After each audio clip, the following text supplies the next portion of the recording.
Well, welcome to Toolbox Tech Talk on this rainy Sunday afternoon at Mount Tilly-Blong.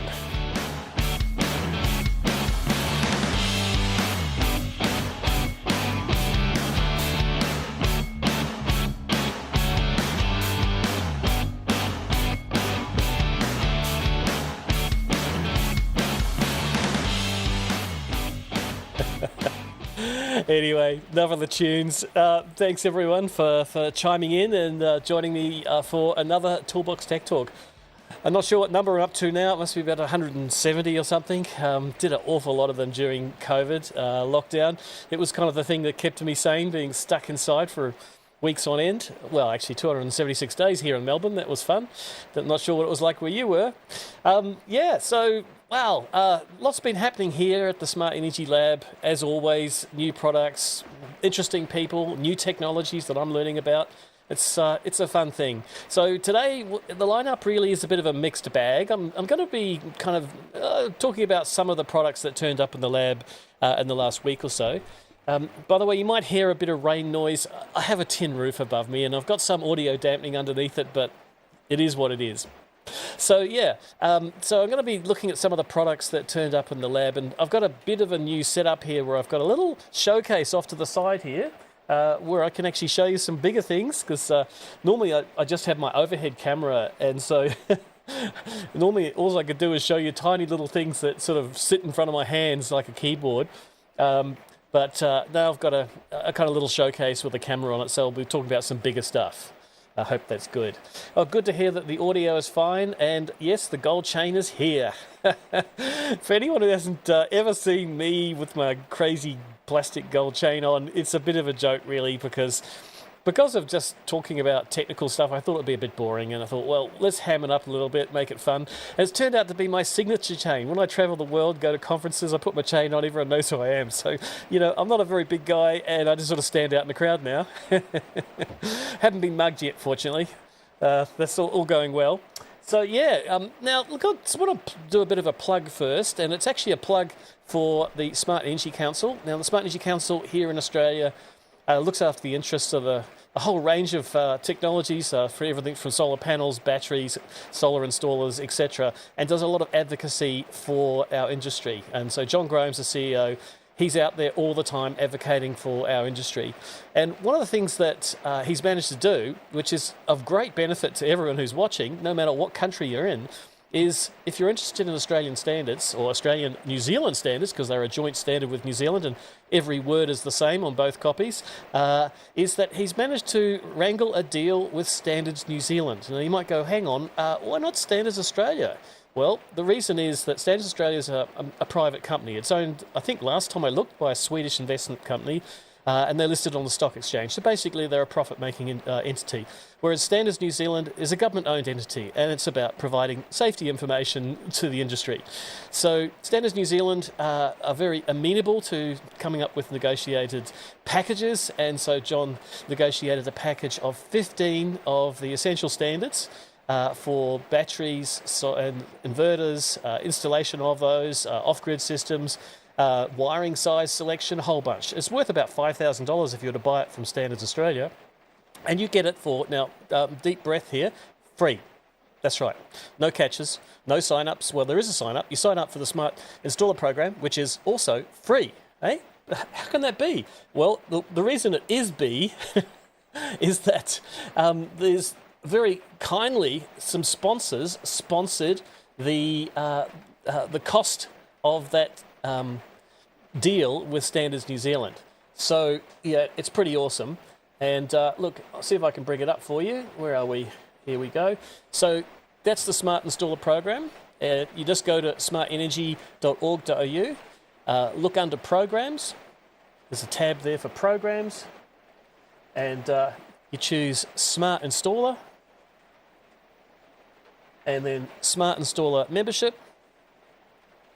And remember, it's free. I guess probably the only thing you're giving away is you're being added to their database. So you'll get some emails from time to time about what the Smart Energy Council's up to. Now, once you've signed up, you get access to a whole bunch of stuff. So right at the top there is free access to Australian and New Zealand solar standards. They're not locked, they're not time limited, they're for your use, and they actually are the New Zealand copy, funnily enough. And like I said, they're word for word the same as the Australian version.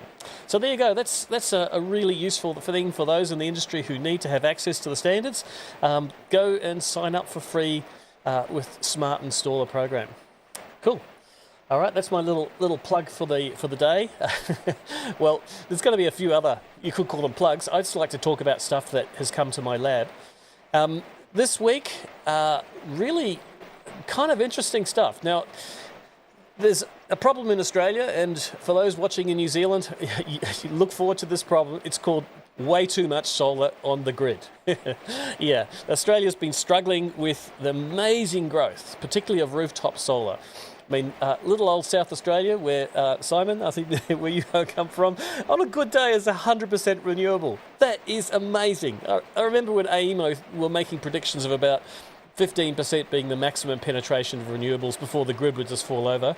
Somehow, with some smart management, we've managed to get massive amounts of solar, but it is a problem. It's causing things like voltage rise. It's causing negative pricing, which those poor old coal-fired power stations and those gas generators really don't like negative pricing because they can't just switch off.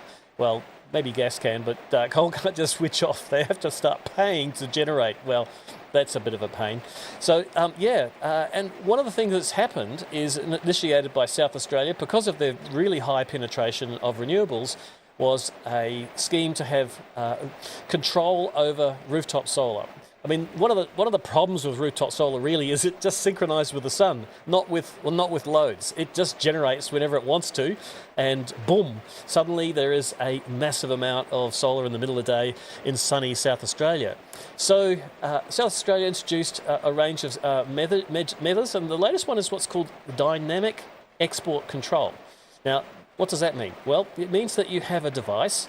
It's usually a separate device to your inverter, but it is possible to be built into the inverter that can be communicated with directly by an agent. And an agent is like an entity who sends a signal to say, reduce your export power, please. And it does it in real time.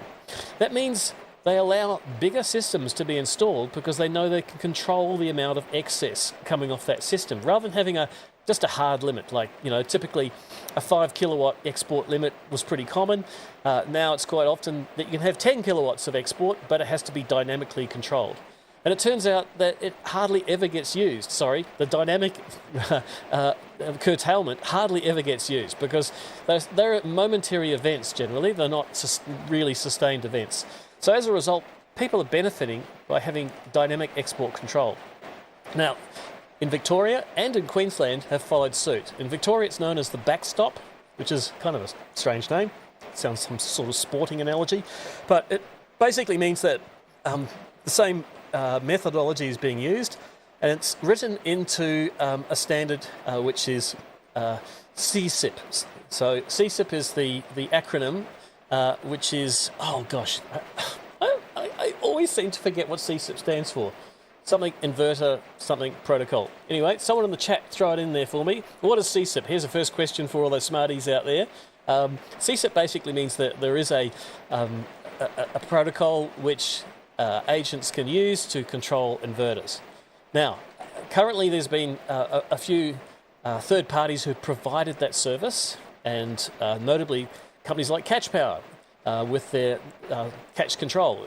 It's a fabulous little device. For those who are familiar with Catch Power, they really launched some years ago their diverter, which was one of the best on the market because it actually was designed for the big elements here in Australia. We've got hot water elements up to 4.8 kilowatts. Yes, believe it or not, in a single phase. And some of those really were hard to control with other products on the market, but of course Catch, known as Catch Power, they designed their product specifically for the Australian market. Oh, thanks, Simon. I knew you would know. So CSIP, Common Smart Inverter Protocol. Or did you have to Google that? Yeah, I'm going to have to tattoo that on my arm because I keep forgetting it. Common Smart Inverter Protocol. So that's the way it's controlled. But this week, I found another product. A company called Zico Energy came to visit me, and they showed me something called the Marshall Lite. Marshall as in, a military title, and Lite as in Lite. So, yeah, the Marshall Lite is another device that can also do dynamic export control. Now, I've actually got, I think I've got it here. Let's have a look. Yes, I do. I'm just going to bring up a picture of it. There we go. Let's see what screen I'm on. There we go. So basically it's a Raspberry Pi. Raspberry Pi seem to be popping up everywhere around the world, but it does some very clever stuff. So you might think, well, how does this little box control my inverter?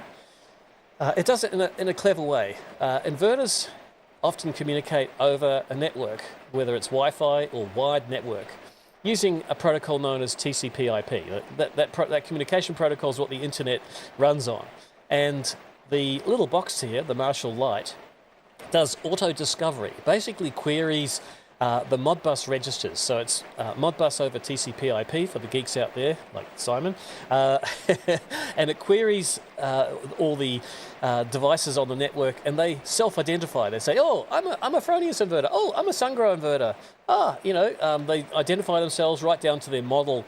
And then the Marshall Lite configures itself to be able to control, using CSIP commands, the power output or the export rating of that inverter. So it doesn't need to go anywhere near your inverter. So as the picture shows here, it's actually just sitting right next to where are we? It's sitting right next to your home router because it needs to be connected to the cloud. So there you go. That's the Marshall Lite. So I was very excited.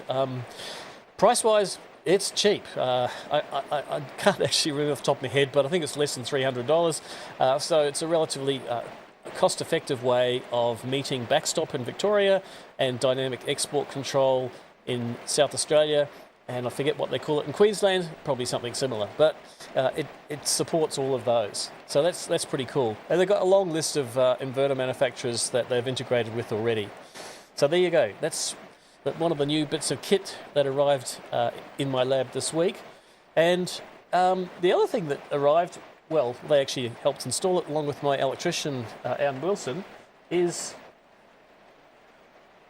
the Marshall box. Now, this is kind of like a Big Daddy version of the Marshall Lite. It both does dynamic export control, but it also does load control. Now, here in the Smart Energy Lab, we've just got too much going on sometimes. The growth of demand on various products that we've installed is being often exceeding the switchboard rating to which it's connected. And so we've had a few moments where submains are being tripped and shutdowns occur. So we've installed a Marshall box on one of those switchboards, and it basically monitors the demand coming in on, say, your main submain isolator, or in the case of the main switchboard, the main switch, and keeps you under that limit. And it has a learning algorithm. Of course, everything has AI these days. Well, actually, it's really just machine learning, to be frank, and it learns about the sort of peaks of demand and tries to stop that breaker tripping. And it's done it very effectively. So we've tested it for about a week now, and we can willy-nilly turn on loads, and it sheds those non-essentials, like a 15 kilowatt blow heater I've got, which is definitely non-essential in summer, and a few other big loads. G'day Mark, nice to see you. G'day Charles, see you dropping in there on the chat. So yeah, that's the Marshall box from Zico Energy, and the scrolling down here again, Marshall Lite for dynamic load control. Very cost-effective way of providing dynamic load control. Actually, since we've got Mark Kavanagh here from Queensland, Mark, what do they call dynamic load control? Sorry, dynamic export control in Queensland. I think it's got a different name. Just type it into the chat so I can sound like I'm a bit smarter next time I have to talk about it. So, what else is new in the lab? Well, the portable power stations have become a thing, and when I go to conferences now, almost every BESS manufacturer or battery manufacturer seems to have a portable power station option. I guess since they manufacture cells, or at least package cells up, they often put them into more consumer grade appliances. And I've got, I don't know, a whole suite of them here at the moment, which I've been testing. And I thought I'd just show you some of them and talk a bit about their features, including a kick-ass one. I have got the most kick-ass portable power station I've ever seen. Something to drum up to. To show you, I've got to turn on another camera, so hang on, let me just get that up. So I'll just switch over. Hang on, where are we?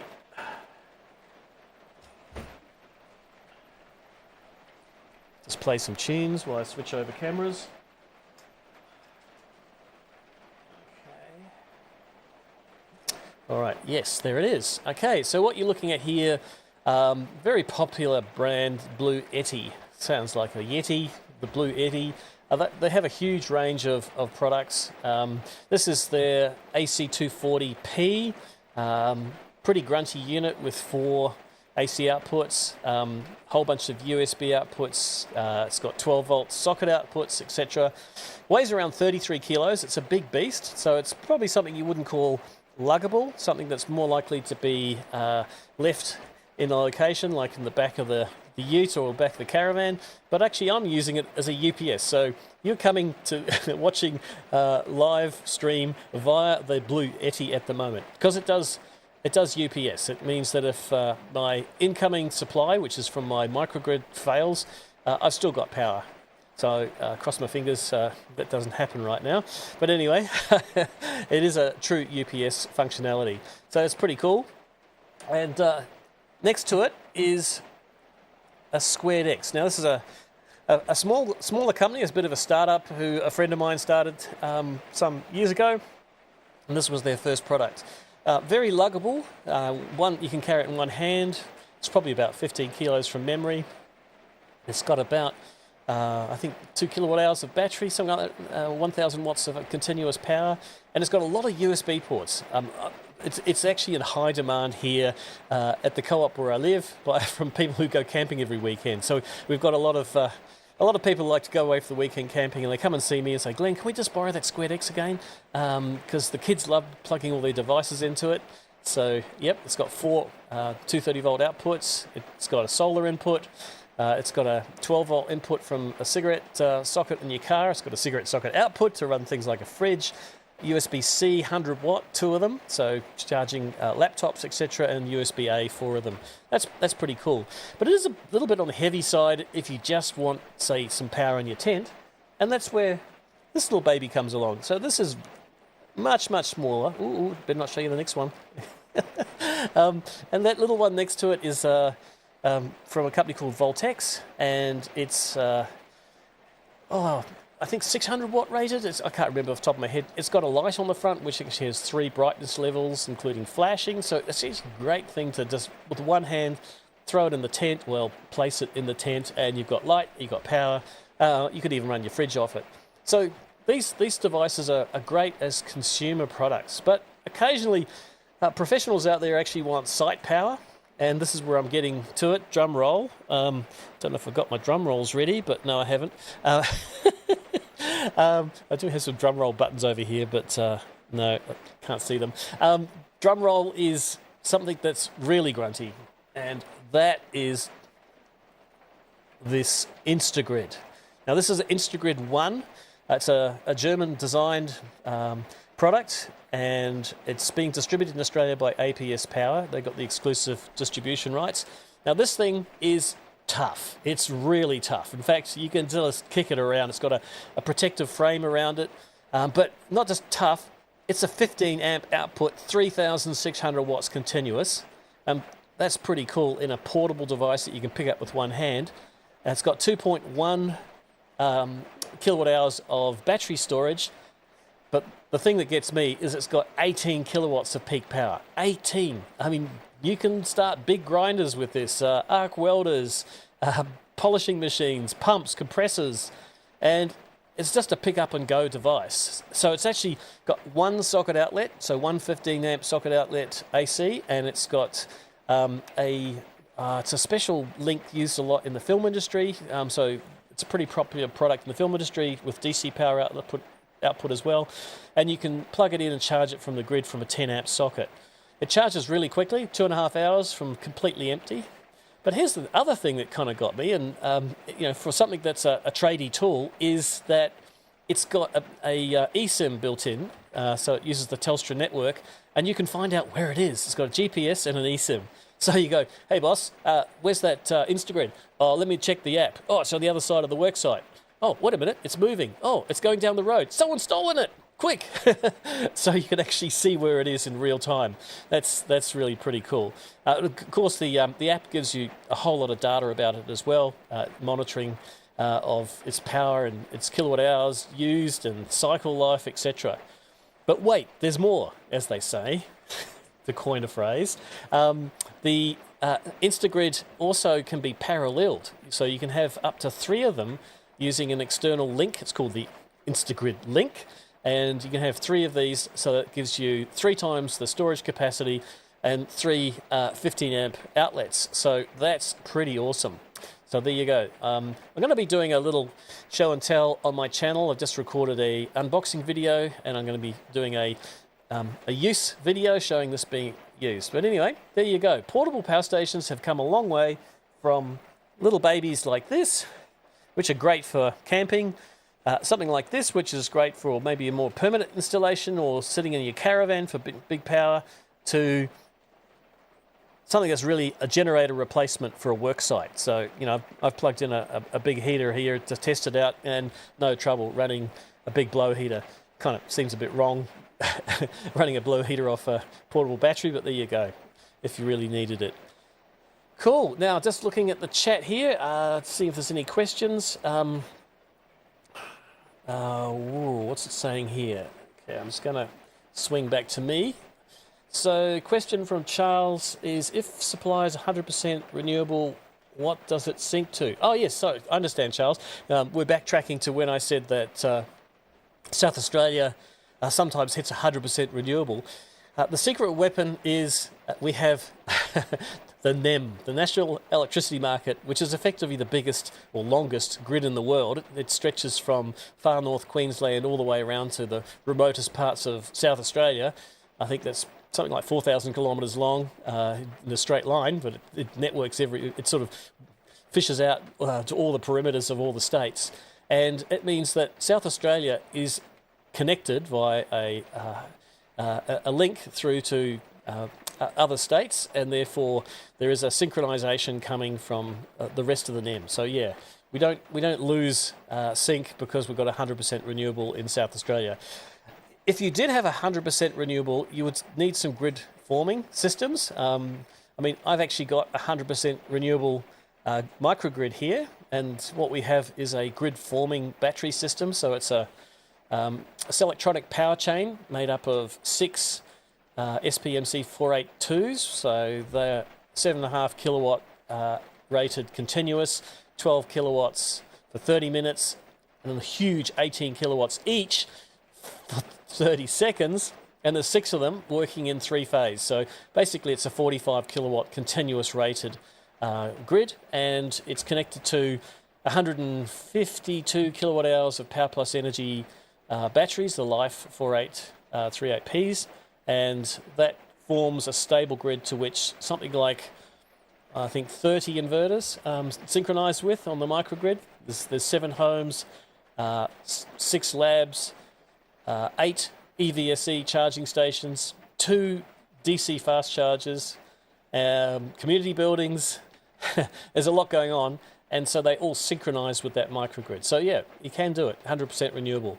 And we also have a small solar farm, which is managed via the Selectronic SP Pro system and the SP, what do they call them? Select Sun inverters. So there's 4 20 kilowatt Select Suns connected to a small solar farm. Soon to triple in size, so some big things are happening. In fact, I don't want to jinx myself here, but we're about to get a 2 megawatt hour battery. I might even get past you, Simon. 2 megawatt hours. Yeah, we're going to get a very big battery here, so that'll be fun. That'll be definitely grid forming. So there we go. So Electric Car Australia asks, what's the weight of the Instagrid? It's 20 kilos. And because of its form factor, it's really easy to carry. It just feels like a suitcase.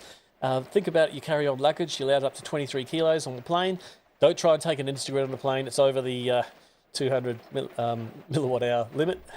No, not 200, 100 milliwatt hour limit. But yeah, it just feels like a suitcase that's quite heavy, and it's very comfortable. It's got a nice big rubber handle. So there you go. You can see I'm loving it. And, especially the eSIM, the fact that you can just see what it's doing. You can probably track your workers, see if they're actually been doing much welding and grinding. There you go. Okay, so just checking, see if any more questions come in. Yep, thanks Electric Car Australia. Okay, what's next? Well, what's next is, oh, actually, since I talked about those different portable power stations, I realised I actually had their websites up, so I should just quickly show you those so you know what it's all about. So let me bring those back.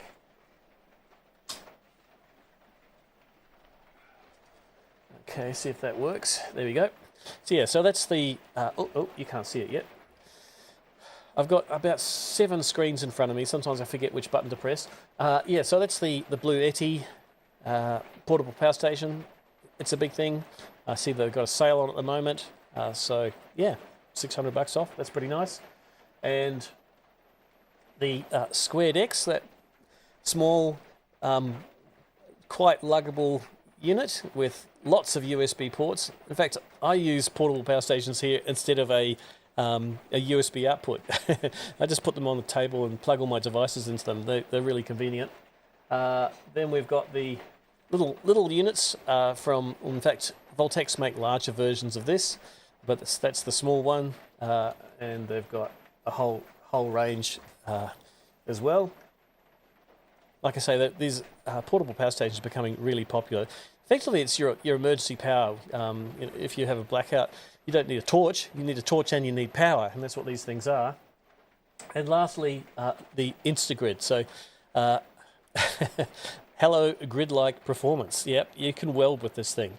It's built tough. It's IP54, by the way, so you can just leave it out in the weather. Probably just keep it out of direct sunlight because it is, after all, a lithium battery. They probably don't like to be too hot. There's the unit with the link, which allows you to connect multiples together.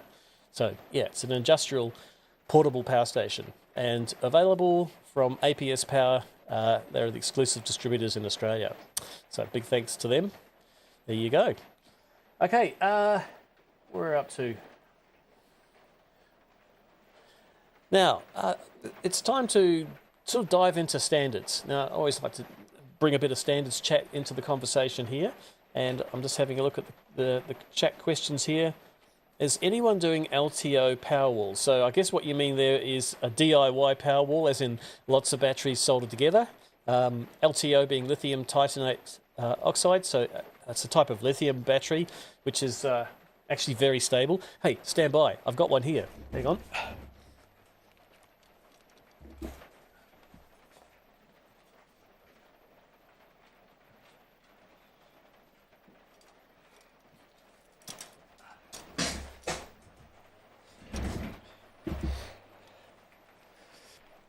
Just in case you thought that was a fake background, it's not. It's actually my studio.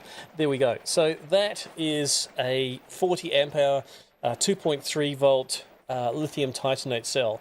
And I've put some tape on the ends. You might think, well, 2.3 volts, Glenn, what are you worried about? Short circuit current on this thing is 1,600 amps. Out of that, 1,600 amps. Can you believe it? It's very heavy too. So one of the drawbacks of lithium titanate is that they're rather heavy. So in terms of kilowatt hours per kilogram, they're poorer than, say, lithium ferrophosphate or lithium nickel cobalt arsenide or manganese. But then again, for residential storage, you don't really need to have super lightweight batteries. It's kind of nice from an installer's perspective, picking them up, but it's not essential. So yeah, the lithium titanate actually has got some definite advantages too, which is safety. And I noticed that a couple of the utilities have been using them for pole top battery storage. Yeah, believe it or not, on a power pole, batteries. So for a little bit of network protection for short outages, and I believe they were trying to aggregate them for arbitrage. I'm not sure how that will work, but maybe someone can tell me. But yeah, putting batteries up a pole with a 50 or 100 kilowatt inverter attached and AC coupling it to their on the grid side of their network. So yeah, lithium titanate, yeah, expensive too, but not as expensive as it used to be. I think Toshiba used to be one of the main manufacturers, and they were very expensive, very high quality. Now, ones made in China, much cheaper, still very safe. In fact, I've seen videos of people cutting them in half with an angle grinder while they're fully charged, and nothing much happens. So yeah, big on safety. That's great. Okay, just looking around for any questions coming in. People who've just joined or recently dropped in on the chat, let me know what the stream quality's like, because I had a lot of problems with my first two streams a few weeks back, mainly because the bitrate was set too high. So I've dropped it down to 3.5 megabits a second, and hopefully that's within my ISP's stable range. So there we go. So just let me know if that's all streaming smoothly. Of course, if you have to duck out and you want to watch this, it's basically saved. You can watch it at a later stage using the same link. It'll be the pre-recorded version. Thanks, Simon. 100% smooth in Adelaide. That's good. Raymond says stream is great. Wow, I'm feeling much better now because yeah, it was pretty choppy. Also, just to let you know, I do plan to do these shows every Sunday at 1 o'clock, but life has been a bit complicated in the last few weeks. I've been travelling overseas, and I had to skip a couple of weeks. In fact, next Sunday I'm in China, so I don't know if I can stream through the Great Firewall of China, but I'll probably have to skip a week next week, but then I'll be back again. Oh, good. Mark's answered one of my questions. We have dynamic export and emergency backstop. You mean in Queensland? But nobody complies. Oh, no. Because the EBS, the solution is buggy and not enforced, and the trial should be over by now. Oh, okay. I expect dynamic export control to become the norm as we grow, because just the amount of systems being added to our net, or solar inverter systems being added to the NEM, it's going to be a problem without some form of management. I see Geologography says Zenergy had batteries. I've got actually a couple of Zenergys here, the AEON units.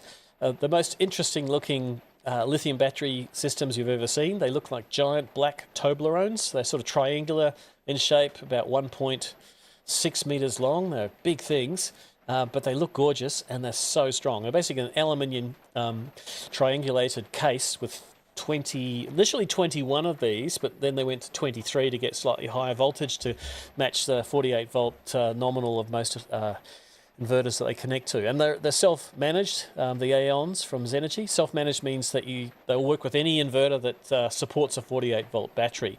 No comms required. Good to hear that things are good on Emerald Island, Charles. So streaming smooth.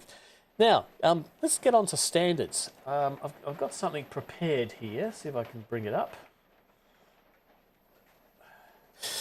One of the things that's been discussed a lot is with battery systems, the new battery standard, and I'll just bring that up on the screen for you, AS/NZS 5139. Now, this standard was published in 2019. It's not yet adopted in New Zealand. New Zealand, for those who are not familiar with it, have a different regulatory requirement, which is standards have to be referenced in the New Zealand electricity regulations, and they were last updated in 2010. In fact, some of the standards that electricians have to comply with are over 20 years old at the moment. I think they're on the 2008 version of 3000. But after much lobbying and a change of government, the new Energy Minister, Simeon Brown, has announced that he will update the standards, particularly those for the renewable energy industry, in probably April next year. And this is huge news for New Zealand. It's also great news for me because I run a lot of courses in New Zealand and I have to have two brains. The brain for the current standards and the brain for all the standards that go back to 2010, which is crazy. But yeah, so New Zealand will incorporate 5139, the battery standard, with the next iteration of the New Zealand electricity regs. But anyway, let's get to the point here. The point is there is a lot of restrictions about where you can install a battery system in a residential installation. There's very little said actually for non-residential. Just do the right thing, don't try and start a fire. That's about it. But, oh, thanks, Charles. 2007 edition of 3000. Whoa. Yep, that's the good old days. Could you still put a PowerPoint next to a tap in the bathroom back then? I can't remember. So, yeah, things have got moved on. So, let's look at restricted standards. Sorry, restricted locations. So restricted locations are defined, and there's a whole list there, and I'm just going to walk you through them. Now, first up, I should say that there's 3 major sections in 5139 for different battery system types. Section 4 is for all-in-one systems, what's known as a pre-assembled BESS, battery energy storage system. Think of something like a Tesla Powerwall or a SIG Energy Cygen store. It's an all-in-one system. There's the inverter, there's the batteries as one finished product. But even though pre-assembled doesn't mean it is pre-assembled, it means it's capable of being assembled without any on-site manufacture. So I call it the IKEA approach. You get an Allen key, you open the box and you put it together. You don't make any parts. Oh, thanks, Charles. You go 400 mils from a tap in the bathroom. Very good. In the old 3000. But the sections 5 are for pre-assembled battery systems. That means without the inverter as part of the fundamental component. So you might have a battery system and a separate inverter. And so that means you are making up cables that connect the two, and you're installing overcurrent protection, isolation, labeling of cables, labeling of isolation points, etc. So there's a few more clauses in section 5.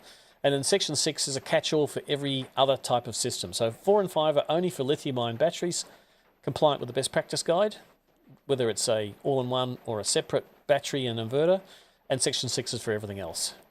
But irrespective of which section you're in, the restricted locations are the same, pretty much. There's one slight variation for section 6. We'll get to that. So section 5 says you can't install a battery system in locations that you cannot install a switchboard. So it needs to be accessible to the extent that you don't have to take apart a cabinet to get to the battery system. The system itself is accessible in the same way that a switchboard is. It can't be within 600 mils of any exit. Now, this is where the argy-bargy starts. What is an exit? And I'll start with an apology. The apology is that when we wrote, because I'm actually on the committee that wrote the standard, it was a bit of a rush job because lithium batteries had bolted. They were going out everywhere into homes and bedrooms and under beds and caravans and you name it. And there was no applicable standard to provide safety advice about where they should be installed. So because the horse had bolted, we were pretty quick in getting a standard out to try and address some of those concerns. It was really pushed by regulators and government to make it happen. As a result, it's a little bit broken, a little bit unclear. And when it says something like 600 mils from any exit, it doesn't define what an exit is. Now, what's happened in the interim is ERAC, the regulators organisation for Australia and New Zealand, have released a document clarifying what's deemed to be an exit, and anything that is a pathway to an exit, like a lobby to a door. An exit is the door that you go out. But what about something like a garage door, which is huge? It's could be 2 meters across or more if it's a double garage. So ERAC said that's not an exit, except the New South Wales regulator said it is. So if you're in New South Wales, a garage door is deemed to be an exit, so you've got to be 600 mils away from the opening of that garage door. Other states, not, just normal doors that you would think of as an exit. It doesn't have to be the exit of the building, it could be the exit from the room. And this is all about the ability to escape in case of fire or toxic fumes. You've got a bit of room. Probably want to hold your breath while you're running past that battery, by the way. Part C, there is within 600 mils, and this is the one that really has been a lot of argy-bargy about, within 600 mils of any vertical side of a window or building ventilation that ventilates a habitable room. Okay, let's break that apart. So a window or a vent are the same thing as far as C is concerned. So whether it's a window or a vent, it's the same thing. And if it ventilates a habitable room, and that's listed in both the Construction Code in New Zealand, National Construction Code, in Australia, and the Building Code in New Zealand, very similarly lists all the habitable rooms, things like lounges, bedrooms, kitchens, studies, but ironically not things like walk-in wardrobes. They're not deemed to be a habitable room, nor are bathrooms or toilets or utility rooms. So if you put a battery within 600 mils of a window or building vent and it ventilates a bathroom, it's not a problem. If it ventilates a bedroom, it is a problem. Right? So it's not a flat statement 600 mils away from every window or building vent. It's about what it ventilates. And the intent there is if that battery is releasing toxic fumes, it's not going straight into a habitable space where someone may be resting or asleep and could not have the opportunity to escape. They could be basically poisoned or worse. D is within 600 mils of any, now this is another one that's a bit confusing, any hot water unit, air conditioning unit or other appliance not associated with the pre-assembled BESS or battery system. That's not an exhaustive list, by the way. ERAC actually expanded that list. The intent really is that if the battery system were to fail, it doesn't take out other fundamental services. You don't lose your hot water, your air conditioning, your telephone, your main switchboard. It try to isolate the potential interruption to services, and that's the intent. But yeah, ERAC do have a longer list in their document. Sorry, I haven't got it handy to show you, but yeah, basically keep away from things. Gas is another one, of course. That's covered in 3000. You have to be more than 600 mils. There's a cone around gas bottles that you need to comply with, and it's quite big. I think it's up to 1.5 meters at the ground level. Within 900 mils of any of these items, so below a window, so you've got to be more than 900 mils below a window that ventilates a habitable room, or 900 mils below an air conditioning unit or a hot water unit. So that would probably be a 2-story building with wall-mounted units. They can't be installed in ceiling spaces. That makes perfect sense. So it's a difficult place to access in case of failure. Can't install in wall cavities. Once again, ERAC actually made some clarity around that one. They said less specifically designed. So a wall cavity that actually is not a punching a hole in the wall and putting the battery in there. It's actually a recess within the wall, like you would have in a garage with pillars and there's a recess. That's not deemed to be a cavity. On roofs, except where specifically deemed suitable, that's about weight really, that the roof has to be able to sustain the weight of the battery system. And the next two, under stairways or access walkways, that's all about escape once again. So for instance, if the battery system were to catch fire, you can actually escape the building. And it may involve going downstairs or cross walkways. And lastly, in an evacuation route or escape route.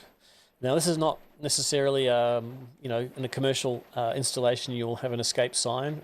In a home, you don't, but it's still an evacuation route if it's your way of leaving the building. And so, a hallway, a lobby, those are evacuation routes. And it goes on to say somewhere else in the document that you need 1 meter of clearance if you do put a battery in a path to exit. So a path to exit is basically another way of saying an evacuation route. So you do have a get out of jail free clause there. You could put it in a hallway, but it's got to be wide. But wide enough that you have 1 meter of clearance in front of the battery system.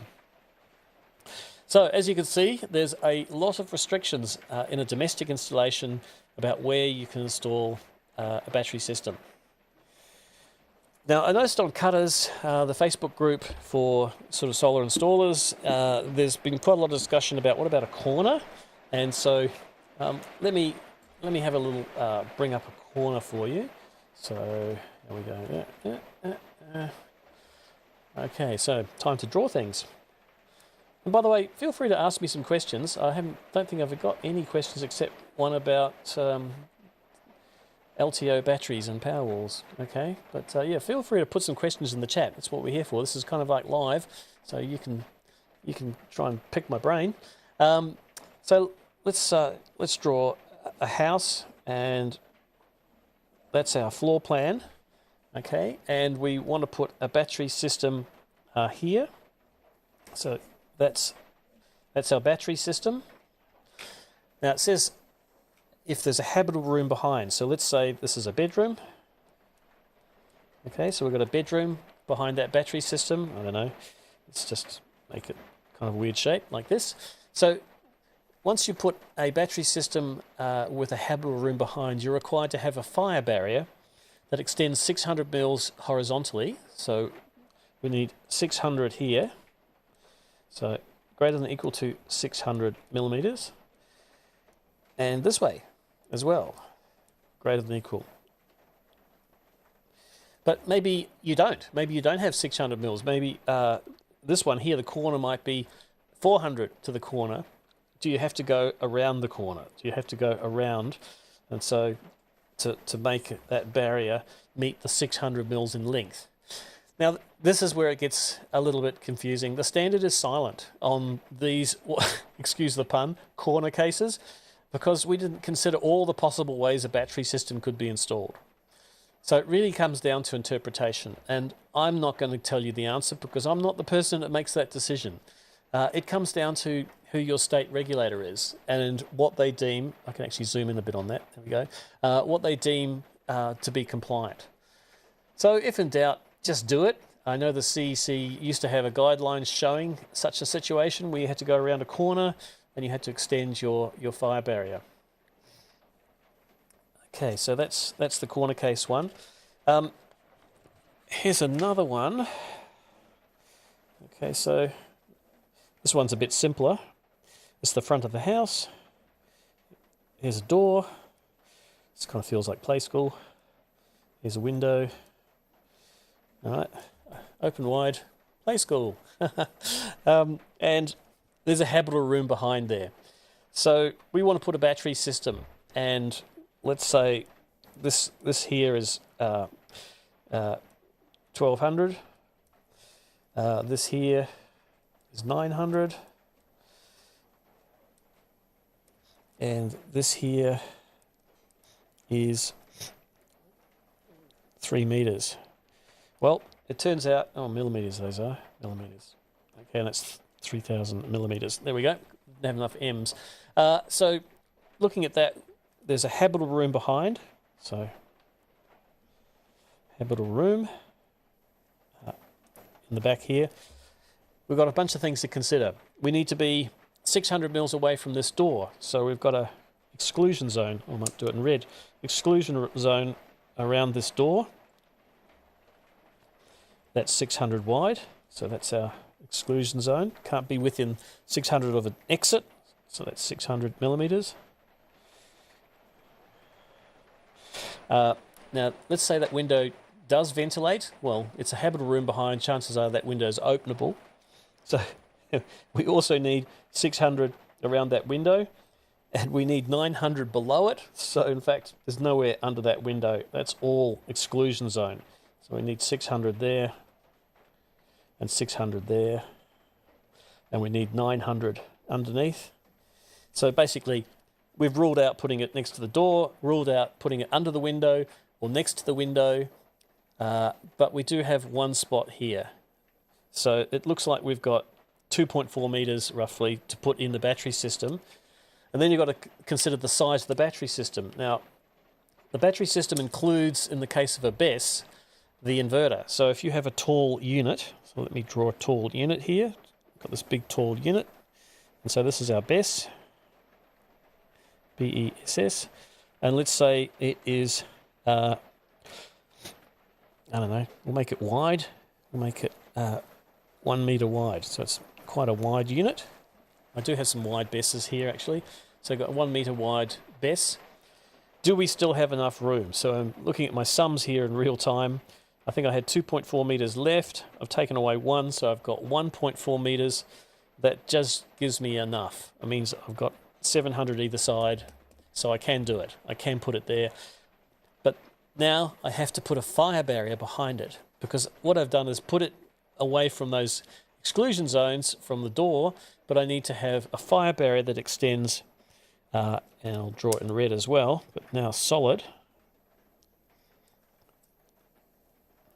And it's not called a fire barrier, the standard, it's called a protection against the spread of fire. Okay, so fire barrier.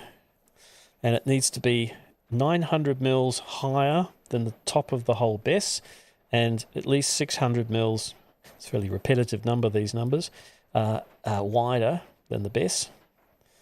Okay, so that's our fire barrier. I guess you're probably starting to think now, gee, I'm not going to be able to sort of sell systems over the phone or from looking at Google Earth from some design package. I'm probably going to need to go and have a look. That's right. If you're installing battery systems on a domestic installation, you really are needing to go to site. And my hot tip is buy a tape measure. It's going to be important to make sure you meet all those exclusions. Incidentally, many single-story buildings with a tall BESS that's about 2 metres high, you won't have 900 mils above. You might have a 2.6 metre to the eave. What do? You've got to line the eave as well with one of the 5 materials listed as suitable as a fire barrier. What the industry seems to be adopting is, unless your wall is made of brick, which is considered a fire barrier, concrete or terracotta tile, use a compressed cement sheeting. It doesn't specify how thick it is, which is also another kind of shortcoming. We probably should have specified a thickness, but we just said compressed cement sheeting. And so you may not find a sheet that's 3.9 meters long. You're going to probably have to get a couple of sheets and to make up that fire barrier. And if there's any gaps in it bigger than 5 mils, you've got to fill them with a fire-resistant filler. So no little entry points for any particular flame. Now there is one, I call it the get out of jail free clause. Oh, actually I've just forgot. Where are we? I opened a beer and I forgot to drink it because it is Sunday afternoon, and here we are, a nice Cutter's beer. Keeps me going. So, where was I? Back to my drawing. And there we go, back to my drawing. So, yeah, I lost my track. Oh, yes, the get out of jail free clause. It's always good to have one of those. And what it is if you have greater than 300 mils away from the building, you can install your BESS and no fire barrier. So that 300 mils is effectively the definition of outside a building. And now you've got a nice little spot here, which I jokingly say is where the customer can store their petrol cans and firewood. It's a nice little spot to drop things in. And you bet it, they will. Oh, yep, thanks, Ray. I see you like to get out of jail free stuff. Yep, so if you do have BESSes that are freestanding or can be installed away from the building itself, you're saving yourself on all that fire barrier if the wall is not of a suitable material and if there is a habitable room behind. So there you go. Now I'm hanging out for some questions. You're a pretty quiet bunch. I guess you must be really happy and nothing really troubles you. Whether you're an installer or a customer, everything's going smoothly. So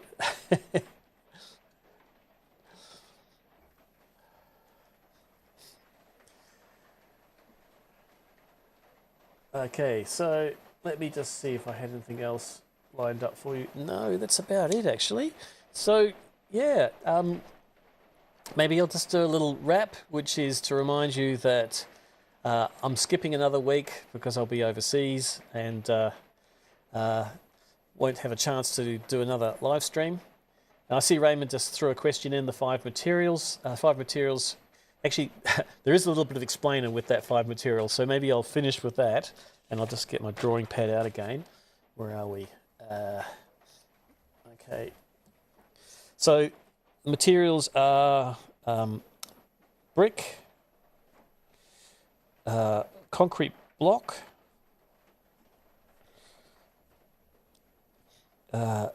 terracotta tiles. I think I spelled that wrong. Anyway, just dyslexic.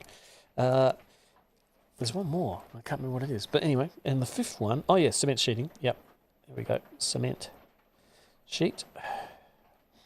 And the last one is material tested to AS1530 Part 1.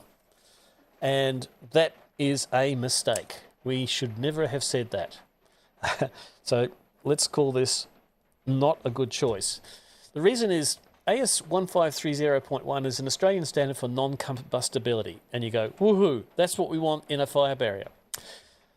But having published the standard, it was pointed out to us by fire services that we got it wrong. That they wanted the composite of the wall to be tested to 1530.1, not just the material on the outside. For instance, Colorbond is AS1530.1, and Colorbond steel conducts heat really well and would set fire to a timber wall behind it if it got hot enough. And we actually ruled out metal as a fire barrier in the draft. So initially it was in the draft, and then it got ruled out. So yeah, this one, even though it says you can do it, I would strike that out. It's not suitable unless you want to go to the trouble of getting your house tested to 1530.1, which is a destructive test. Basically, burn your house down and see how long it takes. Okay, question from Simon. So just going back to Simon, what's my camera doing? Hey, come on, here we go. I'm over here, guys. See all the bling? You got to see me. That's it. Camera's got me.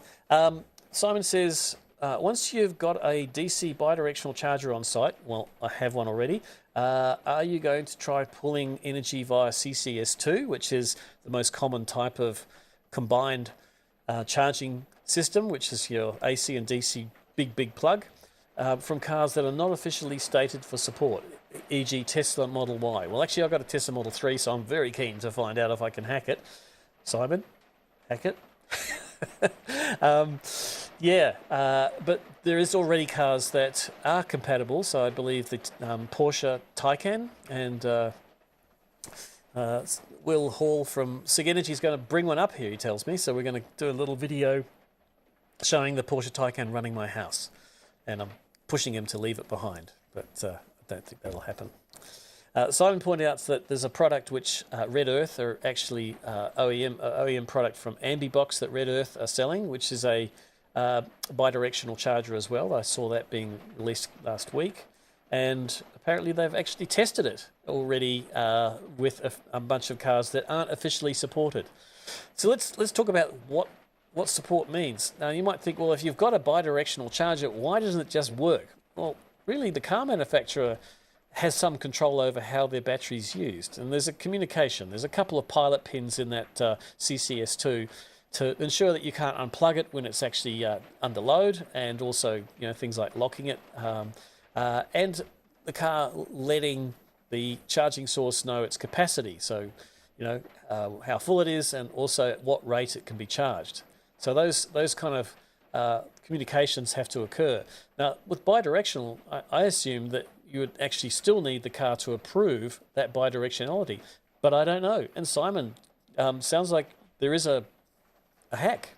Very keen to find out about that. I know a lot of people have done little mods on the software that control their EVs. Just turn off that annoying sound they make at low speed so that pedestrians don't hear you creeping up behind them. But yeah, I'm very keen to find out if there is a hack for that. Cool. Well, thanks for raising that, Simon. I think that might be my topic in a future Toolbox Tech Talk. Now, we've come to top of the hour, which is kind of when I like to wrap things up. So thanks, everyone, for watching. And I'm so pleased that this live stream today went smoothly without any buffering. So, yeah, that's been a big achievement. Anyway, catch you later. And you can always check out my videos on Smart Energy Lab channel on YouTube. You probably see me pop up on other social medias like LinkedIn, etc. But YouTube has probably the best quality. You can get it on in 4K. Cool. Thanks, guys. And we're out.